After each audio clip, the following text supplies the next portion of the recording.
Papuri sa iyo, Panginoon. Ang talinghaga tungkol sa manghahasik. Noon ding araw na iyon, si Jesus ay lumabas ng bahay at naupo sa tabi ng lawa. Pinagkalipungkunan siya ng makapal na tao, kaya sumakay siya sa isang bangka at doon naupo. Nasa dalampasigan naman ang mga tao at nagturo siya ng maraming bagay sa pamamagitan ng mga talinghaga. May isang magsasakang lumabas upang maghasik. Sa kanyang paghahasik ay may binhing nalaglag sa tabi ng daan. Dumating ang mga ibon at tinuka ang mga iyon. May binhi namang nalaglag sa kabatukan, sapagkat manipis lang ang lupa roon, sumigol agad ang binhing iyon. Ngunit nang mapabilad sa matinding sikat ng araw, ay natulog. Palibhasa'y walang gaanong ugat. May binhi namang nalaglag sa dawagan. Lumago ang mga dawag at ininis ang mga iyon.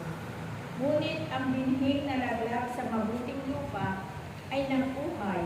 May tig sa 100, may tig-6 na buwan, at may tig-30 butil ang bawat buhay. Ang may pandinig ay makinig.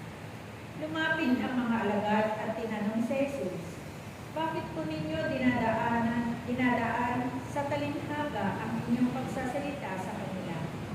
Sumagot siya, ipinagkaloob sa inyo na malaman ang mga lihim tungkol sa paghahari ng Diyos. Ngunit hindi ito ipinagkaloob sa kanila. Sapagkat ang mayroon ay bibigyan pa at mananagana. Ngunit ang wala, kahit ang kakaunting nasa kanya, ay kukunin pa. Nagsasalita ako sa kanila sa pamamagitan ng talinghaga, sapagkat tumitingin sila, ngunit hindi nakikita, at nakikinig, ngunit hindi nakaririnig, hindi nakauunawa. Natutupad nga sa kanila ang dula ni Isaías na nagsasabi, makinig man kayo ng makinig, hindi kayo makakaunawa, at tumingin man kayo ng tumingin, hindi kayo makakikita, sapagkat naging mapurol ang isip ng mga taong ito. Mahirap makarinig ang kanilang mga tainga at ipinikit nila ang kanilang mga mata.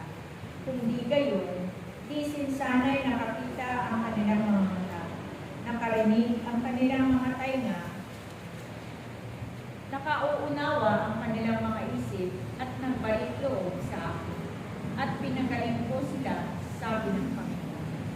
Mapalad kayo, sapagkat nakakikita ang inyong mga mata at nakaririnig ang inyong mga tainga.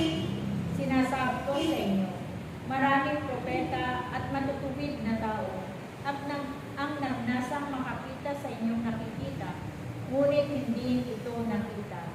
At makarinig sa inyong naririnig, ngunit hindi ito napakita. Pakinggan nga ninyo ang kahulugan ng talinghagang tungkol sa manghahasik. Ang nakikinig ng salita, ngunit hindi nakauunawa nito, ay katulad ng mga binhing na hasik sa tabi ng daan.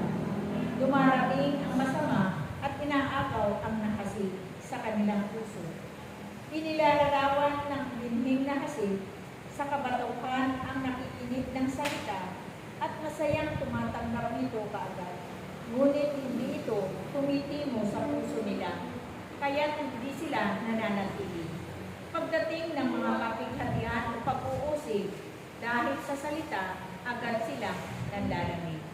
Inilalarawan naman ng nahasik sa dawagan ang nakikinig ng salita, ngunit naging abala sa mga bagay ukol sa mundo nito, at naging may bigit sa mga kayamanan, anupat ang salita'y nawalan na ng puwang sa kanilang puso, kaya hindi makapamunga.